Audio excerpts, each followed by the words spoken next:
జీవితంలో ఎప్పుడు first priority దేవునికి. నువ్వు పడకల మీద నుంచి లేవటంతో, యేసయ్యా నా మొట్టమొదటి మాట నీతో మాట్లాడాలి యేసయ్యా.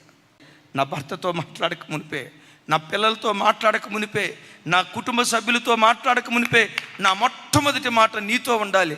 లేవటంతో, దేవా మరో నూతన దినం నాకు అనుగ్రహించినందుకు నీకు స్తోత్రం, నా ఆయుష్కాలాన్ని పొడిగించినందుకు స్తోత్రం.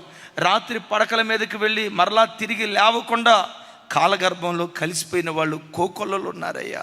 ఏ మంచి లేకపోయినా మరో నూతన దినాన్ని దయా కిరీటంగా నీవు అనుగ్రహించినందుకు నీకు స్తోత్రమయ్యా.